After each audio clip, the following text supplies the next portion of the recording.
सर्दी खांसी का आयुर्वेदिक उपाय। अगर आपके शरीर में बार बार सर्दी खांसी आती है तो रोज सुबह उठ के अदरक और तुलसी पत्ता खाना चाहिए या तो उसका जूस पीना चाहिए।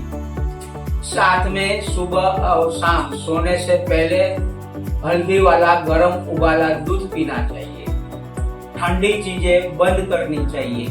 घी और तली हुई चीज को छोड़नी चाहिए। जंक फूड से दूर रहना चाहिए। ऐसी ठंडी चीजों से दूर रहकर हम अपने शरीर में सर्दी खांसी को दूर कर सकते हैं।